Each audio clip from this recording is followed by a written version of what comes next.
All right. Well, greetings and salutations to everybody out there in YouTube land. I'm your host once again, Dan Thornton. I want to thank you all for tuning in today to Lions Talk Live Morning Show Edition. And if you haven't yet subscribed to the channel, please consider doing so. You know, we're making a push to get to 5,500 subscribers, and I think we're about 117 away. If we could do that before this weekend's playoff game, or excuse me, regular season finale game, that surely would be great. So if you got a free moment of time and you're willing to do so, please consider subscribing. Also, if you're enjoying today's content, consider also hitting the thumbs up button, the like button, whatever you want to call it button. One last thing before we go ahead and get into today's show. If you are unaware, outside of being a YouTuber and a coach, I'm also a realtor. So if you're considering buying or selling property in the state of Michigan in the upcoming year, this year, or whatever it may be, give me a call, shoot me a text, 269-998-2384. Even if you're outside of the state of Michigan, you want some advice, somebody who's going to work on your behalf, go ahead and consider contacting me, and let's see what I can do to help you out. But at any rate, if you're into that, if you're looking to buy or sell property, Upper Peninsula, Lower Peninsula, left side of the state, right side of the state, wherever it may be, go ahead and contact me. All right, now that we're I think it's time to probably put the Dallas game of last weekend to rest, move on in a positive direction. I really liked a lot of what MCDC had to say in regards to things and how they're saying, hey, it's in the past now. Hey, it was great. Basically a playoff game, get us ready for things. The saying I always like to use with players and athletes is you want to fall forward. So whatever you do, whether you win a game, you lose a game, you go in the forward direction, you make sure you keep going the way you want to go. You're going to run into bumps and over time, you're going to run into obstacles. You got to overcome them and move forward. So with that being said, I figured today's show, let's talk about, I think we all know that this game this weekend, could Minnesota still make the playoffs? Absolutely. It is possible. Could Detroit still get the number 2 seed? Sure, it is. Yep, it's a possibility. Are they going to play? I'm expecting they're going to play this weekend, the Detroit Lions, to go for that win, because you know what? If somehow Dallas and Philadelphia both fall this particular weekend after us, then you know what? We get the number 2 seed. But no matter what, I think it's just part of this coaching staff, and you could say this team's build, that they're always playing to win. They're always trying to, the iron sharpens iron. They want to make sure that when they go in the playoffs, they feel as good as possible. So let's talk about, with that being said, what are the best playoff matchups in your guys' opinion for the Detroit Lions? Obviously, if you looked at the thumbnail, you see that I'm anticipating, no matter what, it's going to be the Rams. It's going to be Matthew Stafford coming back to town. Goff versus McVay, all that stuff. Is there a possibility it could be the Green Bay Packers? This is also true. And I do believe that in either matchup, the Lions are going to have some favorable aspects to consider. There are going to be some downsides. So let's dive into all that today and see what everybody has to say. Remember, this is a show about all of us, not about one person's opinion or two people's opinions. I want to hear what everybody has to say. Let's all chime in on it. All right, with that being said, Robert's going to kick us off with good morning, Dan and crew. Good morning to you, my friend. Hopefully you're having a great one. Michael, howdy, Dan, Lions faithful. Any New Year's resolutions? I'd like to get a little taller. If I could get maybe another half inch taller without having to spike up the hair, that's my New Year's resolution. I don't think it's going to happen at my age, but I could try. All right, Robert, what do you got? Yes. Get a Lions Super Bowl before I die. That would be a good New Year's resolution. I might have to steal that one. So let's go with that. I like that one better than mine. All right, Michael, greetings and salutations, coach and do crew. It'll be interesting to see how MCDC game plan is. It is. It will be a real tell to see how he approaches this particular game. It sounds like from everything he's given us so far, which is limited, they're playing to win this game. They're going after Minnesota. They're going to take it as a badge of honor to get to 12 wins and keep the pressure on both Dallas and Philadelphia to have to win. If they both do lose, then yes, the Lions are the number 2 seed. I give them credit, man. I think there's probably a lot of people that say, hey, rest your players, do this, that, and maybe they will end up doing that to some degree. That, we'll have to wait till game time to see unless they make an announcement prior. But I'll say this for Dan Campbell. He doesn't mess around. He goes after it. he's going to go out there, and even though it's a limited possibility for us to get the number 2 seed, he's going out there and approaching it to they're going to control what they can control to get that possibility. All right, Michael, what do you got? Mine is read more Bible. Okay, we'll go with that and enjoy the reading. All right, Lions fan, greetings and salutations, Dapper Dan and Duke Crew. It's January, and we're talking about the playoffs. Yes, we are, and it's still just, it really is new territory for, I think, everybody watching this show or whatever. The Detroit Lions are not only still in the last week of the regular season in contention for the number 2 seed, they're going for it. And just, when is the last time we've been able to see that? I can't even say in the 90s, when the great, I guess you could say the golden age of Lions football since the 50s. And yeah, it's rare air up here. All right, Robert, the defense will crush Matthew Stafford. Let's talk about that matchup. If it does happen, here's what I'm thinking. You guys feel free to let me know. The Rams defense can be got. They can. The Lions can move the ball on them. They don't have nearly, in my opinion, the upfront talent to get after Detroit, sort of like the way Dallas can, or Chicago, or Green Bay, to that fact. So do they have some talented players? Yes. Do they have a lot of them that can really put a ton of heat on Goff or shoot the gaps, sort of like Dallas did on the offensive line and disrupt the running game? I don't believe so. Now, I will throw in the caveat that I haven't watched a ton of their tapes yet, but from the limited amounts I have seen, I think Detroit's offense can be highly effective against them. The opposite side of that is the LA Rams offense, I think, can put up a pretty good amount of points against the Detroit defense. Stafford, hey, you love the guy, you dislike the guy. I'll leave that for everybody else to debate. What I can say is his time here in Detroit, I think most fans would concur that the guy can move the ball. He's got a cannon for an arm, and you know what? He plays with some passion. You'd be leery of a quarterback who didn't play with passion, but he's got some real upsides, and I'm going to guess he's going to come in here with a little bit more energy than maybe some other opponents that would come in here to face us. So give him his credit. They also have some good offensive weapons. I think we all know about them, so I won't go into depth with all of them, but they do have an offense that can score. I just think at the end of the day, we've got a little bit more defense than they do. I think we can get a few more stops, especially at home. Now, if it was the Green Bay Packers we're talking about, like I kind of just highlighted, I think the Packers can put in a lot of work to disrupt the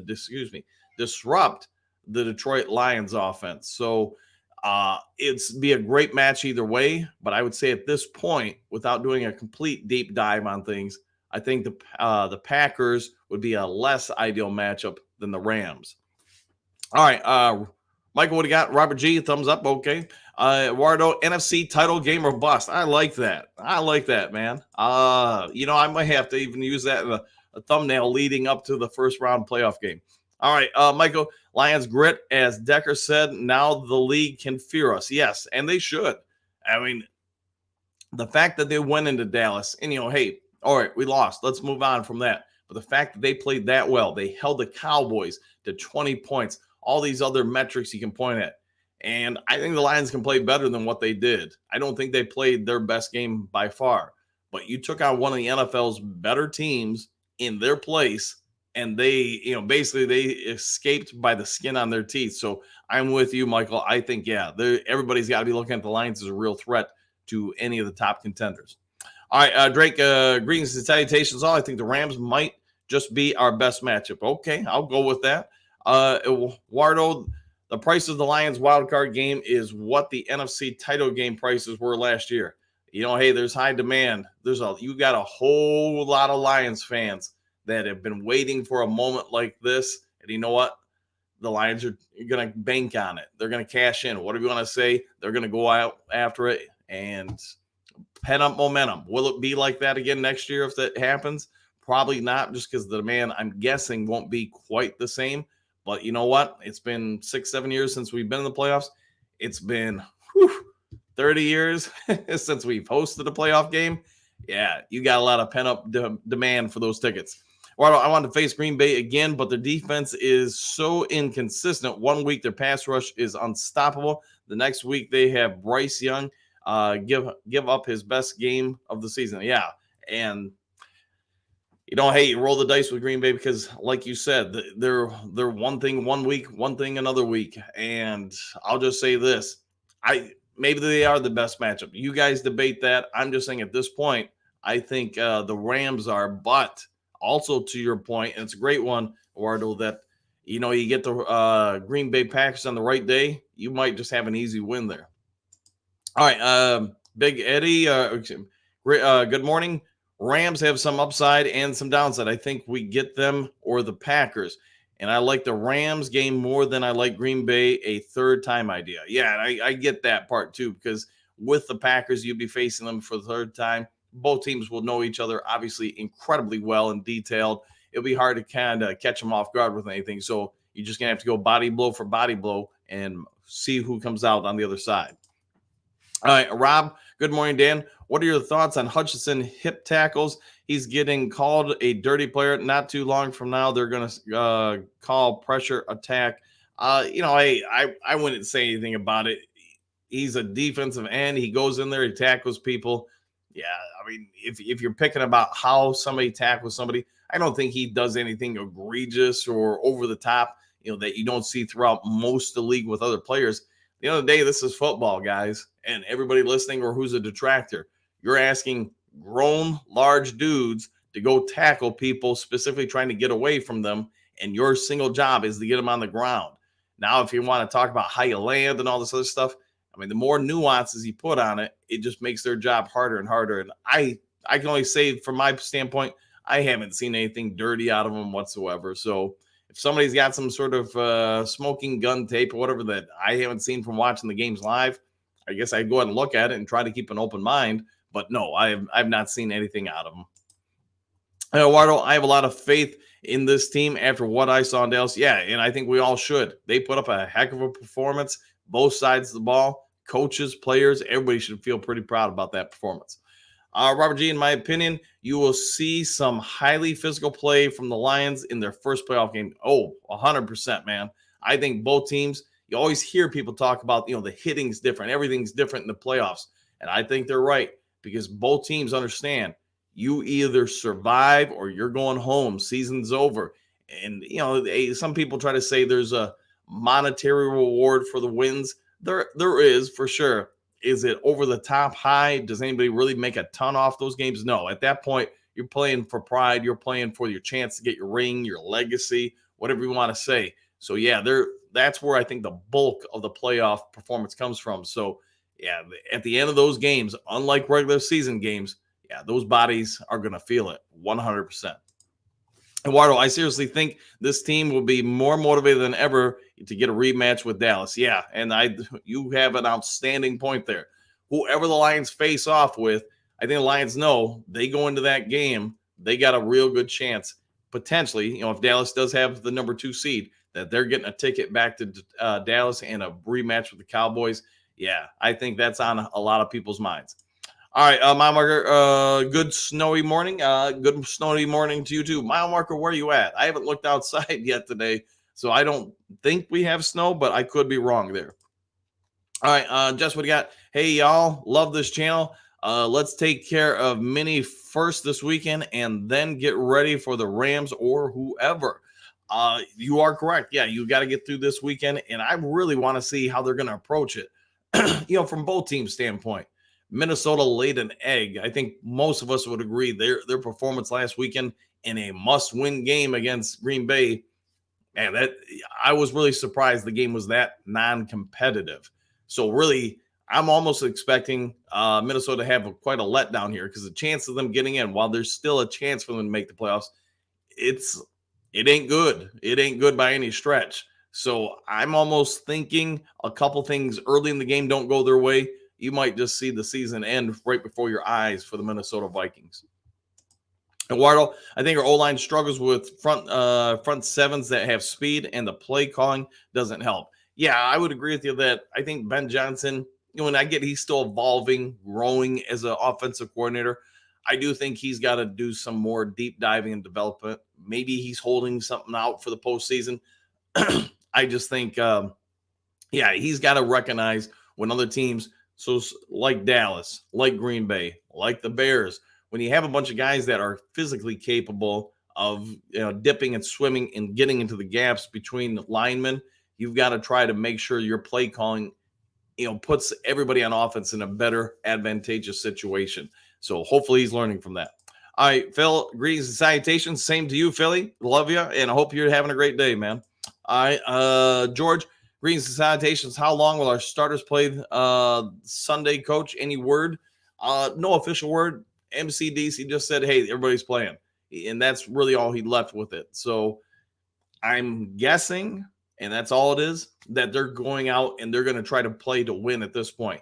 I was really kind of thinking we would, hey, starters, everybody's going to get a series, maybe two, maybe the first quarter, and then everybody's going to sit on the bench, try to keep them healthy and fresh for the playoffs.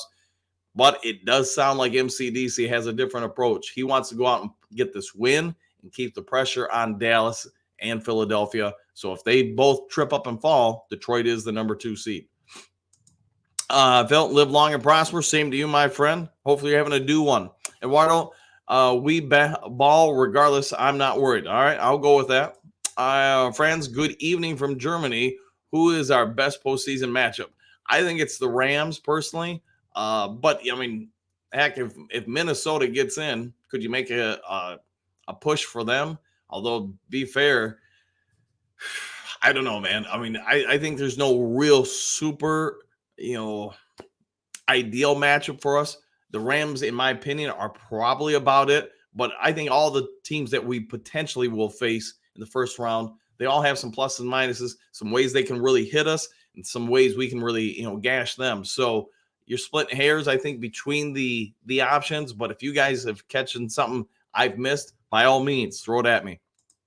Bit Lady, good morning, Coach. With Bugs release, for me, this means that they feel confident in more snaps for Jones and Alua. Martin is a project, so they don't want to let him go. Bugs is odd man out. Yeah, and I think ultimately with Bugs, that became the problem. I don't think it's that the Lions coaching staff is still at issues with him, although maybe that's possible. I just think it's you've got guys coming back. You've got to create roster spots for them. So you've got to get rid of somebody to bring back James Houston. You've got to, cut somebody to put Gardner Johnson back in the active lineup. Somebody else is going to have to go for Lee McNeil to return. And I think that's basically all it comes down to. It's an unfortunate world. I get they also put out some new guidelines for the practice squad for the postseason. If you guys get an opportunity, you can probably look online and find it all. In regards to Bugs, I just think sort of like you're pointing out, Bit Lady, it's just somebody had to go. And it's unfortunate it's him. I think he is beloved by a lot of Lions fans, but I also say this, if we have faith in Brad Holmes and we have faith in the coaching staff, you have to honestly believe that in their opinion, these other guys are just maybe nano, but they are slightly better than Bugs. So they're making the best choice they believe for the team. All right, Silver Surfer, good day, Coach, and everyone else. I saw DCP conference. He came in like he was out of his mind. And then he calmed down. I like Coach DC, but he should learn to take a chill pill or smoke something good. Hey, he does. He coaches with some passion, doesn't he? He says what he thinks what he says. He doesn't. He's probably not the best poker player out there. And to your point, does that energy maybe sometimes they get the better of him? Probably, but it is who he is, and maybe as he advances a little bit in years in coaching, he'll learn to be able to pull that back a little bit. But at this point, it's who he is. All right, Trey, what do you got? Lions are ready to go. Alua must be ready to go for Bugs to be gone. I think there's a strong possibility of that.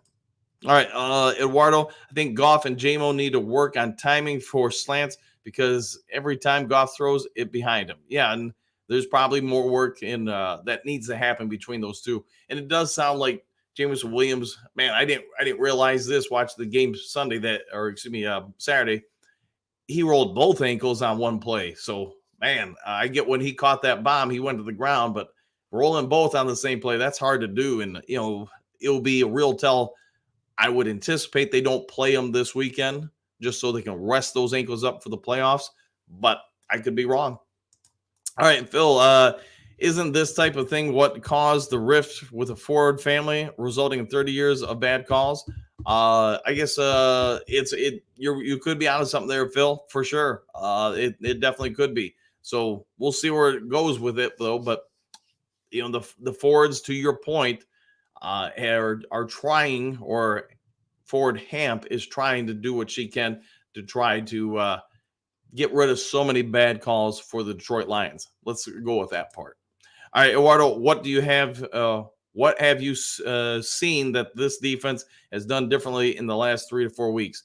So that's a good question, Eduardo. But let's say this: I think a lot of it is when you remove Tracy Walker. Let's just start with him. You put in Ife Milifanu. Now Tracy Walker, I've talked about. I know we've all talked about on the show. He's a great dude, great line and everything. He's just not great in coverage, zone or man. It's just not his thing.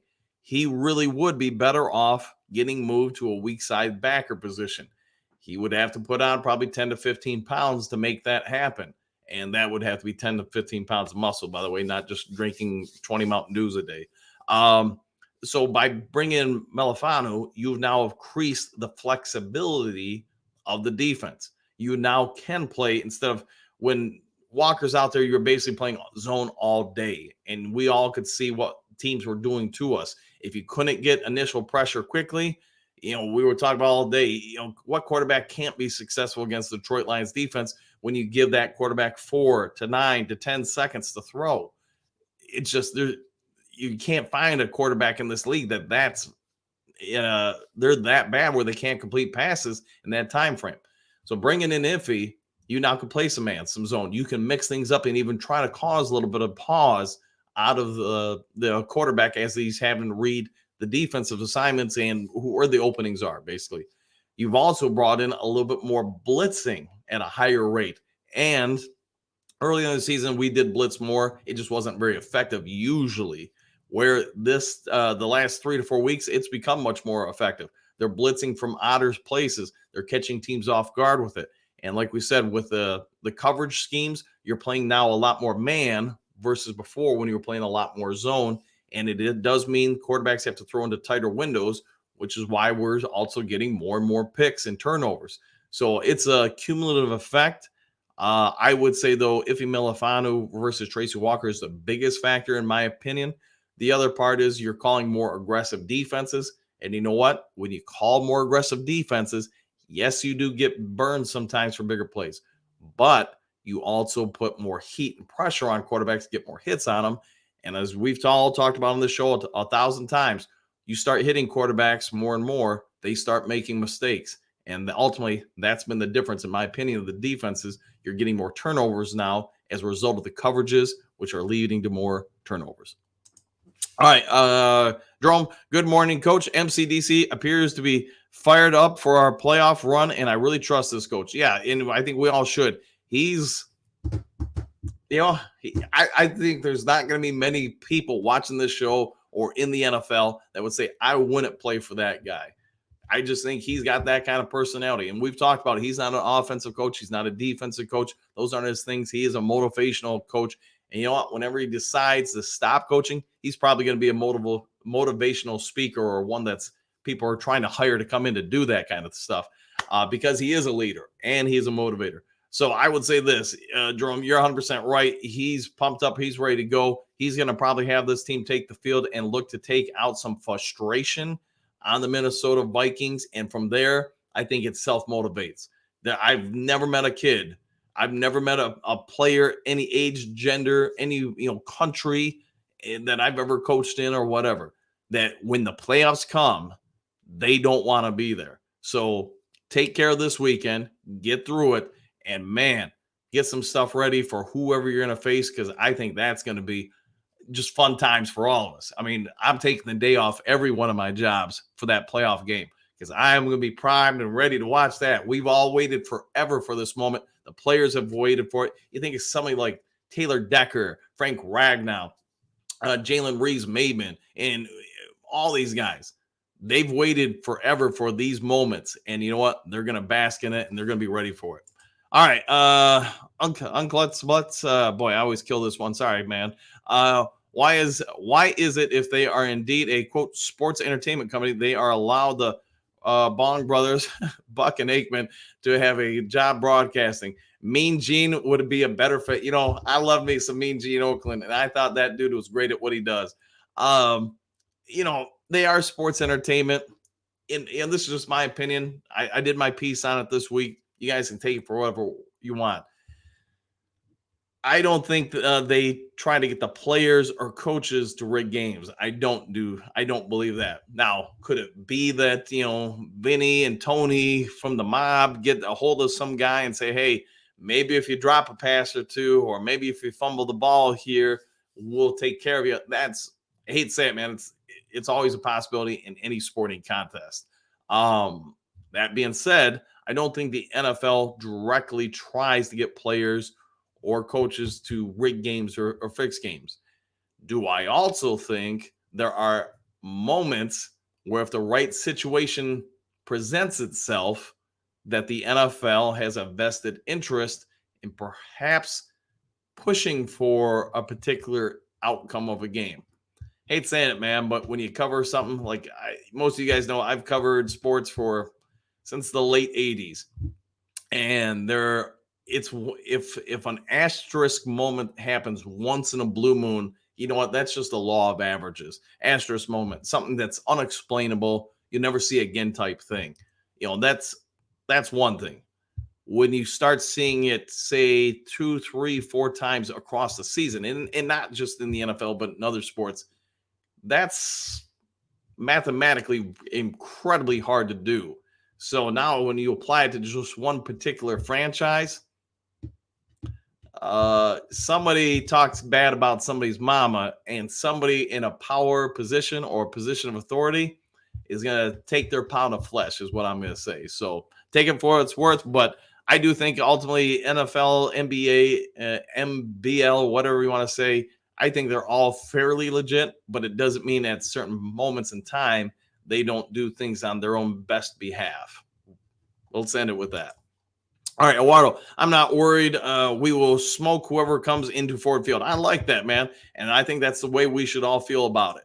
All right, Robert G, he looked like someone on Coke. Maybe it wasn't Diet Coke then. Maybe he needs to have a Diet Coke or a sugar-free one. Silver Surfer, sad for Bugs, good player. What the hell is Cabinda still doing? That's a great question right there. I think Bugs would have served well. Go figure. Yeah, and Cabinda, I don't get it, man. That guy is always hurt, and I just don't think he has a very specific role on the team. If you guys got some sort of wisdom on it, by all means, fire it at me. I just think with him, man, you can get the same production out of 3 other guys who are already on the team to fill his very limited role. Now, if they use the fullback all the time or 70% of the time on offense, all right, it makes sense to me then. But when you're talking about 1 or 2 plays a game, I mean, man, go have Penei Sewell play fullback on those, plays. Go have Bugs play fullback on those couple plays. I just don't see where there's that vastly different result on those 1 or 2 plays when he's out there. All right, Eduardo, they won't know what hit. I'm assuming hit him. Yeah, and I agree. The lines are going to come out. They're going to pop some people. All right, T-Born, good morning. Greetings and salutations. Same to you, my friend. Hopefully you're having a good one. Ed, good morning, Coach. I know what Bugs said and what all the chat shows have said, but what has the Lions organization saying? What are they saying? I don't think they've really put out any kind of real, tell on why they got rid of him or anything like that. Chances are it'd be 10 years before we hear any of the coaches in kind of retirement talk about it. I just think there was clearly a rift between Bugs and the coaching staff, and that started at basically the start of the season. He kind of reemerged with the team. Then he had another fallout. I know I reported it to you guys between Aaron Glenn and him. That caused the second fallout. Now, because of McNeil's injury, Bugs got a reprieve, and I think he's played pretty well. clearly the coaching staff does not feel like he was the guy they wanted to keep versus some other options. It could be a multitude of reasons why. Could be the personality differences, the clashes, the performance on the field. That's the stuff that's hard to say. But at the end of the day, I think it was probably a hard choice for the Detroit Lions coaches and front office to get rid of him. But that's also part of the problem. You've got so many talented players coming back. That also means some talented players are going to have to go. And it just happened to be bugs. That's my opinion. It just happened to be bugs. All right, Southwest. Good morning, all. Hopefully, Lions will not have a fall off with cutting bugs. I know he didn't put up great numbers, but when he was out there, for the most part, the defense played better. Yeah, and I do agree. He gave some real, flexibility to the defense. But the only thing we can say is, hey, we all got faith in Brad Holmes and the coaching staff. We're going to also have to have faith that they know who to get rid of. Tough call or not, they got rid of the guy they thought was the lowest on the chart. Everybody else must be playing at a pretty good level or clip. Alec, good morning, Coach. Happy New Year. Same to you. As sick as we all are still. Yeah, and I agree, man. Still getting over the Dallas game, 100%. But you know what? It's time for us to all now focus on Minnesota, and from there, the postseason. And you know what? Who knows? Maybe we'll still end up with a number 2 seed. All right, Bit Lady Eduardo, O'Neal for sure. Goff and JMO need to work on timing, but remember, JMO has never had an off season, preseason with Goff. So this is one of the issues. First ACL and then the suspension. Good call on that, Bit Lady. Very good call. Super Bowl and bust from our friend and yours, Donkey Kong. Hey, I like it. All right, Brent, good morning, Coach and Duke crew. The Vikings are about to get, quote, controlled fury. Go blue. Yeah, they are. And you know what? I would have no problem seeing MCDC in a MMA match. I think that would be entertaining. And I would like to see the Lions unleash the controlled fury this particular weekend. Jonathan, good morning. Same to you. Hopefully you have a good one. One Funky. Morning all. Morning to you. Matthew, greetings and salutations. Morning, everyone. Hopefully you're having a do one there, Matthew. Alec, good morning, Coach, and Happy New Year. I bet what happened on Saturday totally fused the Lions in the postseason. Exclamation point. Saturday proved that the defense has turned the corner, and it's great timing. Yeah, and I fully agree. Going into the postseason, they're playing at a better clip. They're being more varied on defense. Aaron Glenn is being more aggressive and assertive, mixing up some coverages, mixing up some blitzes. And now on top of that, you're going to get 3 key defensive players back. That's also why I think Bugs ultimately got cut. Aleem McNeil's coming back. Nothing official, but I'm going to say he'll be back. Gardner Johnson's back, and now James Houston will be back. Although Houston doesn't sound like he will return to the field until the playoffs, but it does sound like Gardner Johnson's going to be back this weekend. Nathan, what do you got? Good morning, Duke crew. Good morning to you too, my friend. Southwest, I didn't see Iffy blitz at all against Dallas. Don't know why. They need to give him the opportunity to rush the passer. He's great at it. Yeah, and who knows why? Aaron Glenn's the only one who can answer that. Maybe they felt Dallas was prepared for it. That I don't know. All right, Ed, when will we know who is starting on defense? Probably not to the game. Game day, we get out there, they announce the starting lineups for offense and defense. That's probably when we'll find out. All right, Anthony, good morning, Coach. Can anyone tell me or point me in the right direction how to get a jersey signed when I get to the stadium Saturday? If you're talking about by a player, boy, your best bet, unless somebody in the chat may have a better idea than me, but you basically got to be by the tunnels, maybe hold it down and see if you can do it. That's probably about the best way I can think of about going about it. All right, Bugs, do not want to work in training camp. Bugs did not want to work in training camp. Many players, particularly veteran players, don't want to get hurt in camp. Yeah, and right, wrong, or indifferent, I'm not here to debate that on Bugs, but I would say this. I do know the coaching staff had some umbrage with him, and they didn't feel like he really came into the season in shape, ready to go. That was kind of a knock on him in Pittsburgh, so history did repeat itself. And unfortunately for him, the only thing I would be saying is his agent and would have had that conversation with him. The first flare-up between the coaching staff and the Lions is that, man, you're on borrowed time as an NFL player at this point in his career. you need to maximize every opportunity you can for a team to want to keep you, because ultimately you're running out of time in the NFL. I mean, he's already played a few years and he's not a dominant player. So he's, middle of the pack, slightly above middle of the pack player. You need to make sure you're hitting all the nuances for coaching staffs to embrace you and want to keep you. All right, Jerome, morning, coach. This is my favorite show. Have you decided if you're going to our playoff game yet? I have not yet. Some of that just comes down to my coaching responsibilities. Boy, I guess I need to get on top of that, don't I, Jerome? Let me talk to a couple of the parties I have to work for as far as doing some player evaluations that particular weekend. And if I can, figure it out where I can get over there for the playoff game, I'll make it happen. And who knows? I guess maybe we can even try to set up a tailgate. Let me work on that today.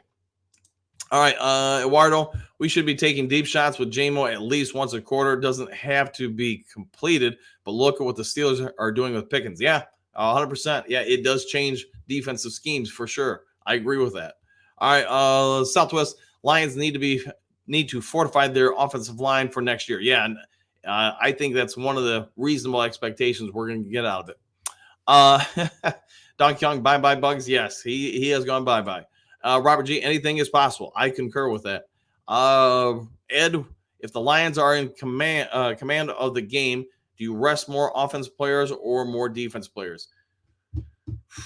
If they're in command of the game, I'm just, comfortably in command. I'm probably resting as many people as I can, both sides of the ball, especially the offensive line, because getting them a break, the offensive and defensive lines, that will be huge, because those guys take such a pounding. All right, Eduardo, Southwest, we need to prioritize D-line and in free agency and draft best player available between corner and guard. Yeah, I would agree with that. In the draft, I would say if you could go between offensive line, defensive line, especially pass rusher, and cornerback, those are probably your premium values. Now, I keep telling you guys in the show, in my opinion, there's going to be in the first round where we're probably going to be picking, there's probably a better opportunity to get a premium offensive lineman than there will be probably a corner or an edge rusher. But wait and see what falls at that point. All right, Don Kong Super Bowl, here we come. I like the idea you're thinking. Phil, good hair this morning, Coach. Thanks, man. It's called the bedhead, my friend. And yeah, don't always have time to get everything all set. And, to be honest, man, I don't really think about the hair too much. But usually when I finally get things all finalized and I'm looking at the camera, I go, oh, yeah, probably should have addressed that before going on air. But it is what it is. All right, Moonscar, what do you got? Let's shut the door on the Viking season like we did to Green Bay last year. Now, that's a good thought right there. That's a good thought. I'll go with that. Brent agreed, Southwest. We need to keep building through the trenches, 100%. Detroit may never be the most ideal situation for free agent players to come to, but you could say the same thing with Green Bay. And, we can all dislike Green Bay. That's fine. But we probably should give them a lot of credit for consistently doing fairly well at keeping their franchise relevant, even though being in the smallest market in the NFL. And a lot of that is because of their priorities through the draft. So mimicking that's maybe not a bad idea.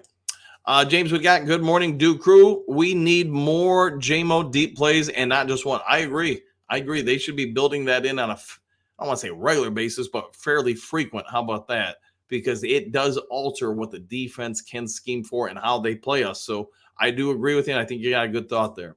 All right, Southwest Brent, it's hard to win a Super Bowl without strength in the trenches. Agreed, fully. Moonscar, finish Stafford season. Yeah, I was thinking about that when I did the thumbnail, and I know we've talked about it before. Imagine, go back and think about this. Stafford's the prodigal son in Detroit when he's drafted in 2009. What was it? 2008. I don't remember. Right around there.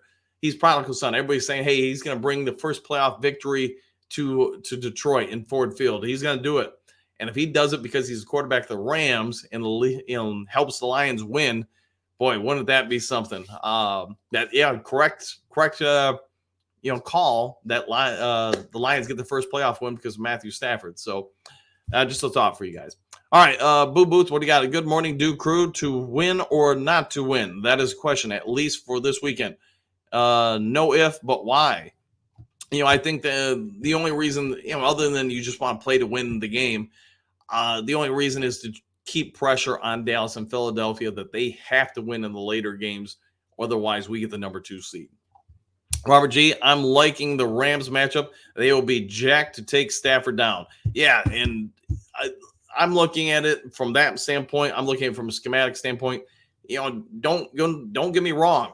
The Rams offense can present some problems for the Detroit Lions defense, without question. I just think the Rams offensive line is suspect enough where we might not have to blitz a ton to get at Stafford. That being said, we all know Stafford can get rid of the ball in a hurry. He can throw into some tight windows. He is also prone, as we are all, and this isn't a shot on him. This is just, hey, watching him for 12 years plus, whatever he's been gone now, 3 years from Detroit. The guy has been known to try to force into some windows and lead to some picks and turnovers. So something to pay attention to for sure.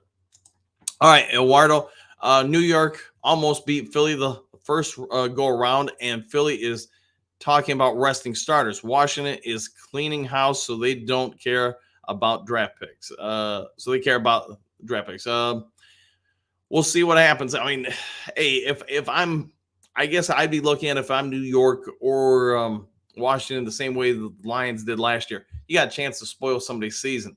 Sometimes I know I'm not going to the playoffs. This is my playoff game.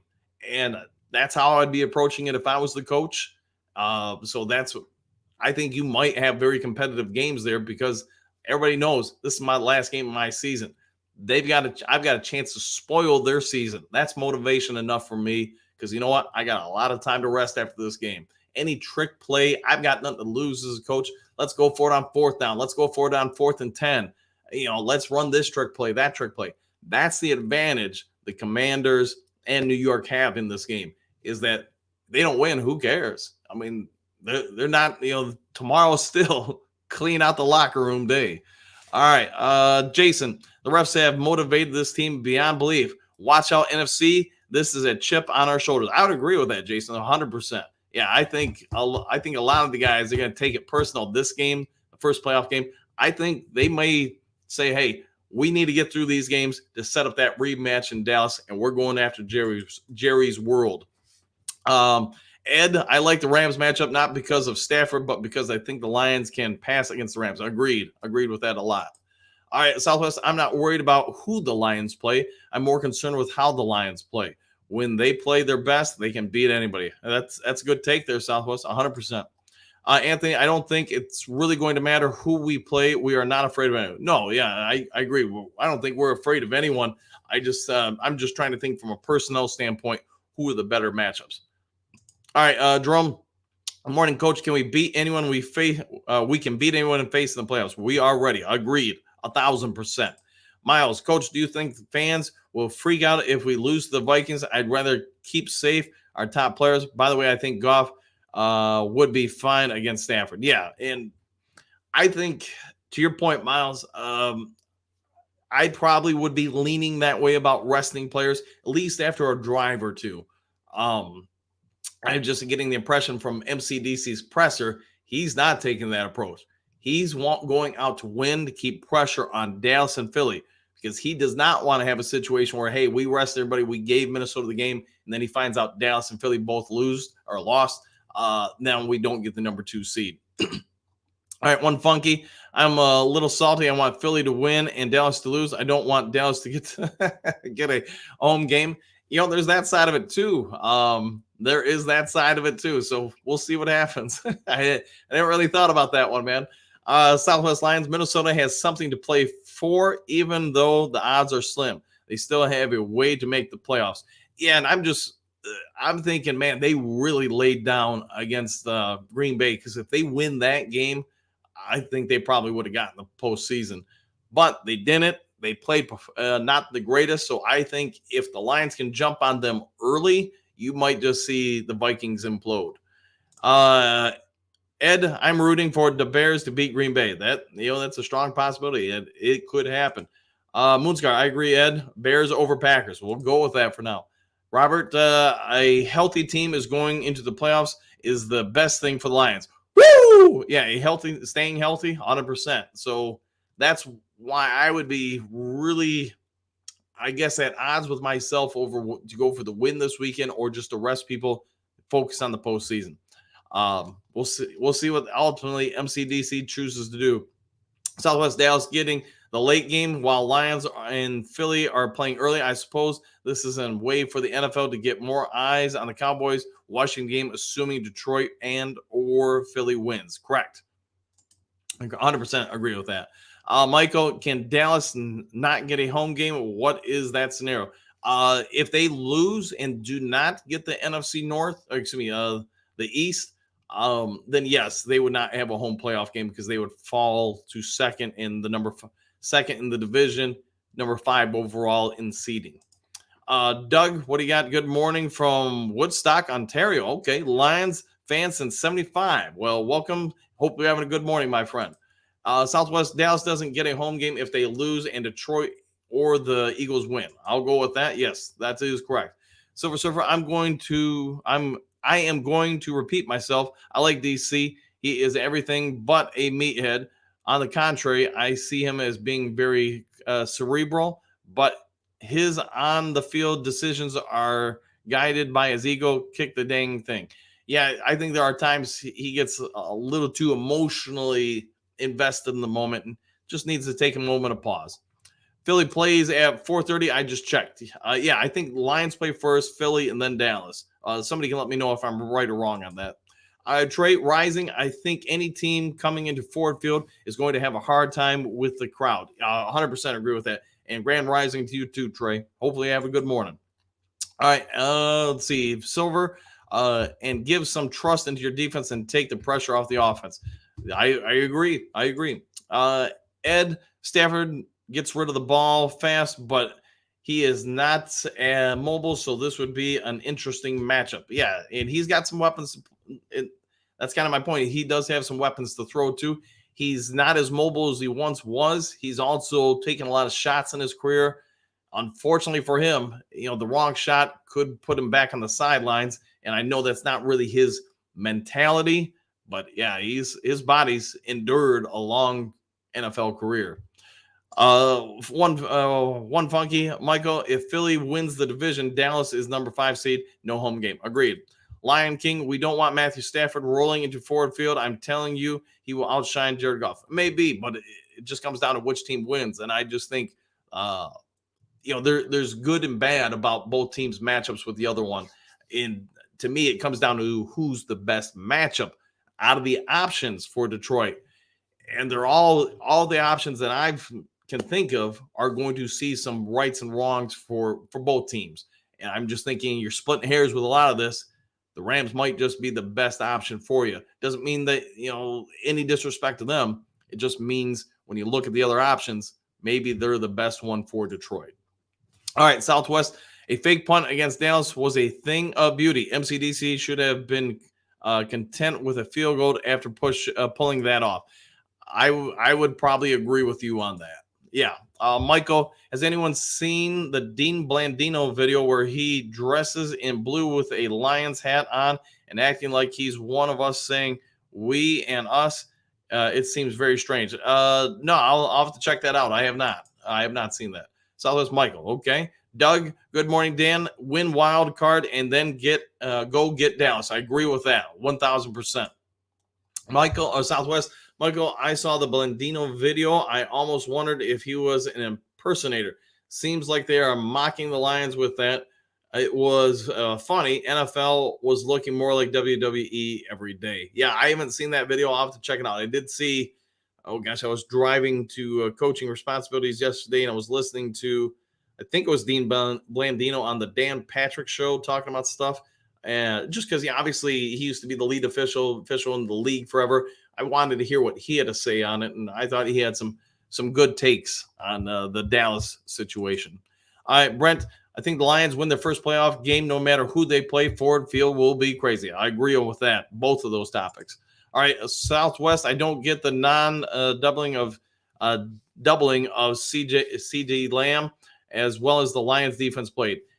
Yeah, I can't answer that either. I thought they would do it from time to time, maybe not every play, but yeah, they didn't do it any that I caught. Jerome, good morning, Coach. I'm going to speak it into existence. We're winning the Super Bowl. See you in Vegas. I like the idea, and thank you for doing that, speaking it into existence. Put it out there for the universe to grab a hold and make it happen. All right, Southwest. Many of those running plays against Dallas were too slow developing. I would agree with that. They have too much speed for those type of slow developing plays. That's the good thing about playing Dallas, and then potentially we win the opening round, the wild card game. We go there and play. They'll probably see the Lions coaching staff. At least I would assume they'll make some adjustments to that. Robert, did anyone get tickets for the playoff game? I know all my neighbors did, and the Sarge Tony Libretto, he did as well. So I know they're all going, and I know those things are selling like hotcakes. Surfer boycott Ford Field until ticket prices stay under $100. Hot dogs $2 to $3 at the most, and same for the beers. Shame on the money people. Yeah, I get they're cashing in. They're cashing in for sure. JK, good morning. Same to you, my friend. Heronsvillian, Dak says Dak fans are Sally's. Dude is hurt all the time. Yeah, he gets hurt a lot. DMAP Zoom, good morning, Dan. New sub, and appreciate you keeping up with the latest news. Hey, no worries, man. I enjoy it, and I love the Batman symbol, man. Yeah, that's from the Michael Keaton first Batman. So I'm a big fan, man, and thanks for the subbing, I should say. Southwest Line, I like to see a lot more pre-snap motion with Gibbs and JMO. They have elite speed. Get them a running start. I agree with that. Yeah, get them going at the top speed early. Broski at Southwest Line to move on past the non-doubling of Lamb. Vildor is a bum. That's why the Bears cut him. Could be some truth. Robert G, if you want to play by having a great team, you're going to have to pay them. Watch a great team in person. Yeah, I agree. All right, Ed W. Well, Goff is now privy to our 30-year history. Now, hopefully, he and the team play with breaks off, full of anger to the league and borderline disrespect to carry us to the Super Bowl. Yeah, they could use this definitely as rocket fuel to get us to the promised land, 100%. Michael, I'm hearing that Brad Allen didn't show up for the Lions pregame meeting. Wonder if he showed up for Dallas's. I did also hear that as well. One of the reasons why I wanted to hear Dean Blandino talk on the Dan Patrick Show, I was hoping he would illuminate that a little bit for us all. I was always told as a reporter that you had to have at least half the representation from the crew for both teams. It doesn't sound like Allen reported to either teams. I don't have confirmation of that. I don't know it for certain, but if he didn't show up for either teams, that's a problem. The other problem, let's just assume Allen showed up just for the Dallas one. Once both sets are done with both teams, they're supposed to meet for, I think the rule is 15 to 30 minutes, and then dissect amongst themselves any of the nuances. So I'm going to say this. Allen either was or was not with either one of the teams. What is clear is if they did go over all that information before the kickoff, obviously he forgot about it. He got lost in the moment and, went out the window. But I would say watching him on the field before that play, that does seem like, and I don't have confirmation. This is just me talking to you guys. It does seem like he is just in such a hurry to get everything done. And I do think the guy was trying to do the right thing, but he needs to learn. We're talking about MCDC having to take a moment of pause. That's where I think Allen really just beat himself. Unfortunately, he saw Skipper coming out there, assumed it was Skipper who was reporting again, probably heard Decker say, hey, I'm reporting, do the swipe, all that stuff on the jersey. And the guy just dropped the ball. I mean, that's all I can say. I hope it wasn't anything mischievous or whatever, but I do think he dropped the ball. He got so worked up in that moment that he messed up. All right, Southwest, I'm not questioning the strategy. The Lions don't have elite corners. They do not. Not good enough to be single coverage against receivers like Lamb. Yeah, and you look at the history of this season. DK Metcalf, Jefferson. I'm sure there's other guys I'm not considering right now, but anybody who's an elite receiver, is putting up some numbers against us, and the Lions have got to find a way, especially with the playoffs near. And if you're going to face the Rams, you're going to face potentially 2 elite receivers. You got to figure out one way or another to limit that. Otherwise, yeah, that's going to be a long day. All right, Hallelujah Blue, what do you got? After the Green Bay and Dallas games, would you like to see MCDC kick more in the red zone? I think it really comes down to the situation. The one I think everybody takes umbrage with is when you get the fake punt, you go down the field, whatever it was, 4th and 6, 4th and 7. Don't hold me to that, but it sounds about right. At that point, I think you're really mathematically playing with fire that you're going to get a touchdown on that play. I would have taken the points there. The first 2-point conversion, I thought, that's a great call. That's a great call. Get out of here. Get the play. You're going to hit them with your best play that you've kept, under wraps, which they did. But at that point, when you're trying to go for it on 4th and, again, 6 or 7, I think that's emotions speaking, not logic. So who knows? One Wolf, let us know any information about the meeting between Sheila and Roger. Thank you. Will do. My guess is, that will happen today around, I think it's 2 or 3 o'clock. It would be a day or two probably until I get anything from it, realistically, unless there's just, something that breaks today. But my guess is it would be a couple days, maybe even next week before I got any kind of, from anybody I know still in the media from over in Detroit area that works on the Lions that would pass it on to me. But as soon as I do, I will. I guess I should have just said that. JK, heard Brad Allen was in the men's shower with Jimmy. Yeah, strong possibility. All right, Southwest. I heard that Brad Allen's crew is going to be officiating the Steelers-Ravens game. That is correct. I wonder how either team feels about that, especially the Steelers. Probably have some moment of pause with that and probably aren't exactly thrilled with that. But the other part of that is don't let the game get down to those moments, and maybe you'll be okay with it. One Funky, if Philly would have won last week, we would sit people. They didn't, so now we have a chance at number 2 seed. So play to win. Yeah, and I think that's One Funky. I think that's where MCDC is going with things. Ed Buggs was such a professional. Hopefully the new DC can bring him back. He is talented. Yeah, and we'll see what happens in the offseason. I guess there's still potential. They could re-sign him to the practice squad or something. We'll wait and see. Michael, do you see that the NFL has the Allen crew officiating the Ravens game Saturday? Yeah, I did see and hear about that. I'm a little surprised by it, but the other part of that is they were probably assigned to that game months ago, probably before the season actually officially began, so they just didn't make any adjustments to it. All right, Southwest Philly losing also means that the more eyes will be on the Lions game since they still have a chance to get the number 2 seed, and Minnesota has some chance of making the playoffs as well. Good point on that. Very good point. Mom Mark, since you asked, I'm in Sheboygan County, at the top of the Mitt and a bit south of the bridge. It's beautiful here this morning and year round. Yeah, I know exactly where that area is. I go up to the UP fairly frequently, and I've actually coached some players who we recruited years ago out of the Sheboygan area. So nice area for sure, 100%. And a lot of fudge up there, let me tell you. A lot of good fudge shops.